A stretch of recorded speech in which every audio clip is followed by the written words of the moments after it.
Hey y'all, welcome to Walk Me Through That. Listen, first I want to start off today by saying thank you so much. I am so appreciative to everyone who is watching and DMing me and my friends and family texting me saying that you're watching. It means so much because this was a project to everyone, including me, came out of nowhere. I've just been going with it and trying my best. But I still need your help. I still need this, which are submissions. Please, please, please send me things to walk you through. At the end of the episode, you will see how to do that. I'll tell you, and then you'll see it again. You can DM me, you can comment here, you can email me, you can leave a voicemail.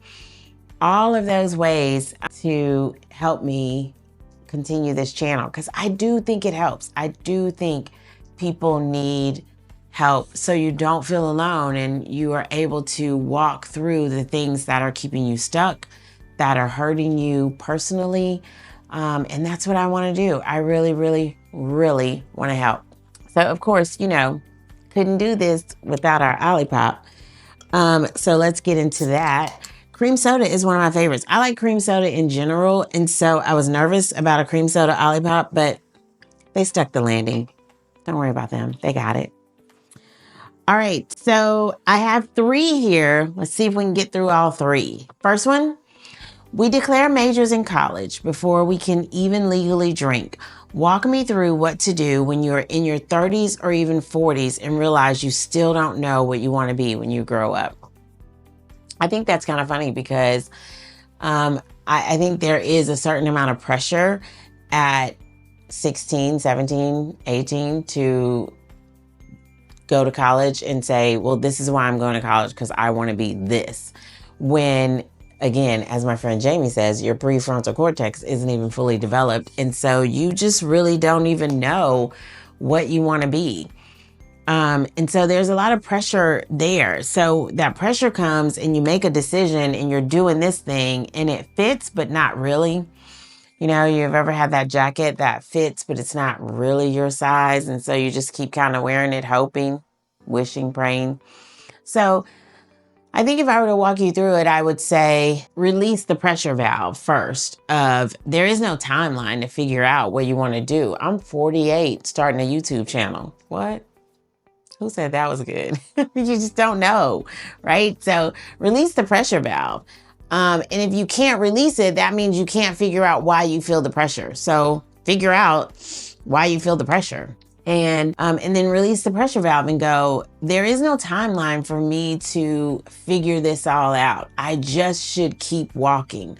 What I've learned through life is that as I just kept walking, I found myself more. I didn't find the thing, I found me. And once I found me in different places, I knew this is what is speaking to me. And here's the other thing, know this, it could change. You know that could change, right? I sold real estate and I sold a lot of it and I loved every minute of it. And I still love it today. But this me is different. This me has been through some things. Y'all know that.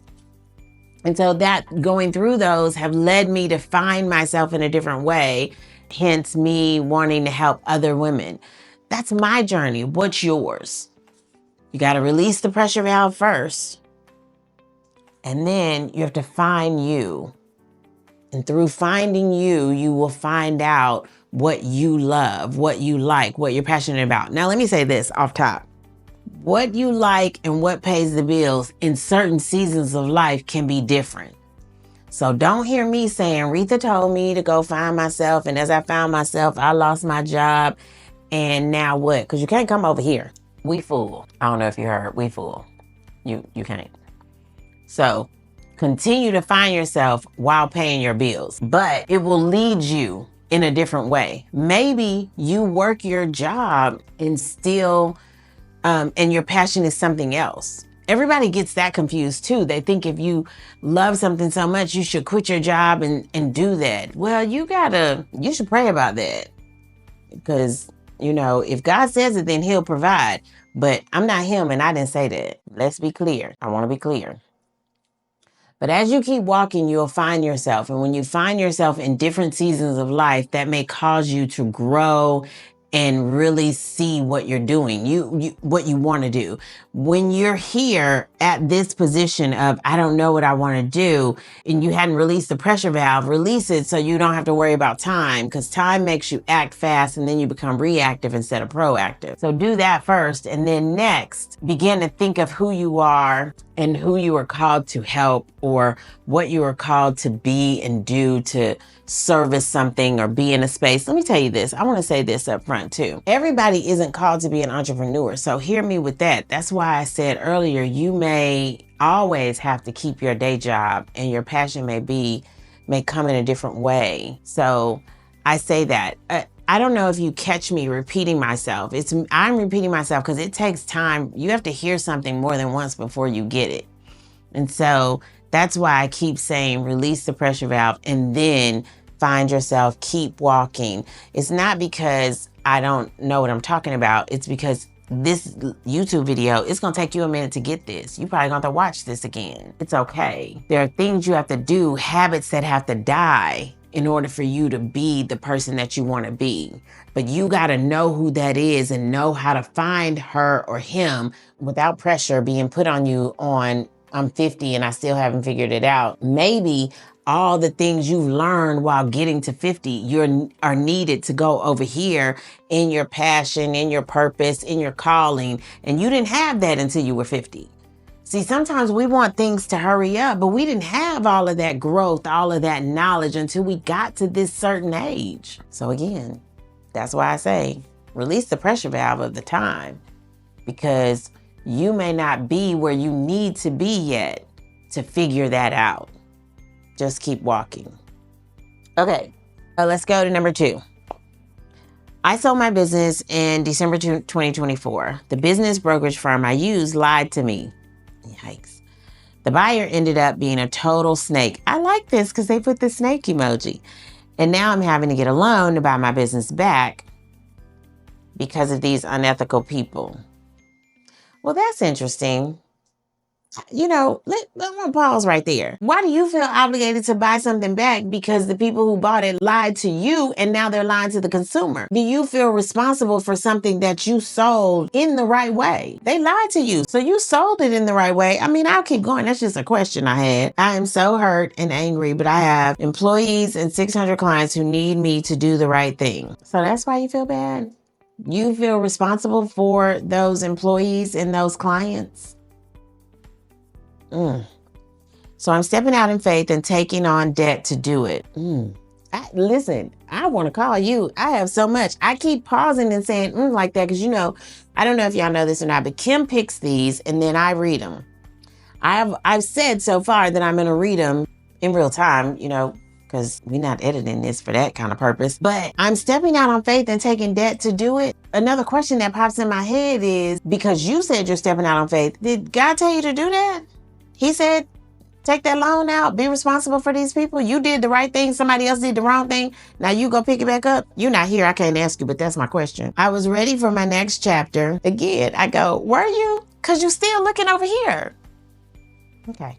I was ready for my next chapter and to work with what I'm passionate about. That will be another time, as well as a few other dreams. The disappointment, hurt, frustration, and delayed dreams is a lot to process. Would love your guidance and for you to walk me through this. Well, listen, I have so many questions, you know, which I have given to you because you're saying that we're going to have to do a part 2 with you. I hope you're okay with that. I'm going to get Kim to reach out to you because of this. Let me tell you why. You did the right thing. You hired a firm. You said that. You wrote that. You hired a business brokerage firm to sell your business. They did the right thing. The person who bought it, according to your emoji, is a snake. So you did the right thing, the brokerage firm did the right thing, and now you feel responsible for your employees and the clients. I don't know the business because you don't say it in here, but those people that you feel responsible for, they have an obligation to themselves to go elsewhere. Why do you feel responsible for their decision making to stay in the bin with the snakes? Why wouldn't you, instead of taking on debt and delaying your dreams, this whatever one you had that you was leaving it for, and a few others, according to you, why would you delay you for these people? Now, hear me. I care about a whole lot of folk, but why would you do that? You said, I'm stepping out on faith and taking debt to do it. Why? Why would you do that for people who can go somewhere else? I don't know what the business is. Again, you didn't say it, but it can't be the only one. It can't be. Not in the year of our Lord 2025. It can't be the only one. And those employees, which, listen, everybody that's watching this, let's note, she said 2. I didn't say it, but I think it's relative for me to say it's 2. 2 employees. They can go find other jobs, which truly probably should have happened anyway, because new ownership comes in and you don't really know how that's going to work anyway. It's hard for me to walk you through something you should let go, because I need to understand why you're not willing to let go. I need to understand why you are willing to suck up everything that you put in it. Because listen, we have to get a business ready for somebody to buy. It has to look good. Nobody's buying crap, okay? So you did all of that. First of all, you worked a business that was buyable. Somebody could even buy it. And then they did. And they turned out to be horrible. Everybody needs a break. Leave them. Let them lose money. Why would you want to go back? I could be simple and be like, to walk me through it is for you not to do this. The only reason I won't do it is because you said I stepped out on faith. So I don't know if God told you to do it. If he told you to do it, you wouldn't be writing me, because you know he got you covered. So that means that you doing this because you feel responsible for these 600 clients and these 2 employees who all could break and go somewhere else so that the snakes lose. Somebody's putting you in a trick bag and it looked like you putting your foot in there willingly, and I don't understand. I don't. We're gonna have to do a part 2. Would you be willing to do a part 2? Because this isn't as simple as me walking you through it, because it doesn't make sense. I need to know why you feel obligated, because you shouldn't. We're gonna pause on you. Grab your Olipop and send me an email. Kim gonna email you though. All right, we got time for one more. Walk me through the fact that my best friend has decided she is no longer a person because she has kids and a husband. Meaning, she doesn't really take care of herself. They always look like the best thing ever, and she doesn't. She won't go anywhere. She used to get her hair done all the time. Now she doesn't. She literally has no purpose in taking care of herself as long as her girls are good. She's good. I think that there's a message in that for moms who know that they are more than their family. Well, there is a message in there for all moms. As a mom, you're a whole human. And at the end of the day, if you believe that you're going to get to the gates with Jesus and be like, well, I couldn't because these people, they're not going to be there. You're going to be pointing to nobody. They're not going to be there. He gonna be looking at you like, well, what did you do? Well, I did everything for them. Can we talk about that? No, we can't, because you are a full human. Children, for some, not all, are a blessing. And they are meant for you to share your wisdom and help them to be all that they can be, but not to the detriment of you now being nothing. And you can't wait until they get out of your house or your way to then decide you're gonna be all you can be. Because I don't know if you check the calendar, but as they grow, so do you. So you fool around and look up, and you in your 50s doing what? Trying to have what? Because relationships have dwindled because you only were in relationship with them. And that's not really what they're here for. They're not here to be our friends. We don't like the same things. And even if we do, we like it at a different level. Would you agree? You're here to parent, not be their friend. And so you can't lose yourself for them because, when they get in the teenage years. The children in this house aren't even home right now because they had things to do. Places to go, people to see, didn't involve me. And I think we're a close family. We make it a point to have dinner at the table together 3 nights a week. That's fleeting in America. We vacation together, even when they want to bring friends. You know why they want to bring friends? Because I'm not their friend. So I don't think it's good to lose yourself. You know, I've said this before on a couple of podcasts that one of the things that you have to do is start gifting them responsibility. On their birthday, you can give them a Barbie, but also give them the trash. You know, this is now your responsibility to live in this house for free. Take the trash out, wash the dishes, clean your bathroom, clean other bathrooms, maybe the half bath in the hallway that you use periodically when you're running in and out the house. Sweep the floor once a week. You know, gift them that on their birthday. I gift it on their birthdays as opposed to, you know, just yelling at them on a random Tuesday, because then it feels like it's more of a punishment than a responsibility, because we're getting older and we must be responsible for this house and this world that we live in. Wash your car at least once a month. Vacuum it out. Don't be disgusting. Put gas in mine every Sunday, because one day you're going to have a wife and that will be a nice thing to do. And by then it'll be a habit. I gift those responsibilities. And so as you give them responsibility, you don't have as much, and then you can become a whole person again. I know in those toddler and infant stages, it's hard for you to be a whole human at all. But once they get into elementary school, you should be finding yourself getting your hair done, getting your nails. Now I wear press-ons, you do you. Getting your feet done, getting a massage if you can, if it's available to you financially. But if it's not, sitting in your car with a Chick-fil-A milkshake in the garage with the car off quietly, not doing nothing. It's the same as a pedicure to me. But that's because I don't like talking, because I talk all day, right? So find the ways to give you life again without them kids. Because you're a whole person. So be a whole person. That's the show for today. This cream soda is really good. I drank it twice mid-show. I don't know. You know, we're not doing a whole lot of editing. It's okay. I tried. I want you to send me more submissions. We are going to email our second person who sent a submission and see if we can come up with a part 2, because that's going to really rack my nerves. But I hope you enjoyed today's show.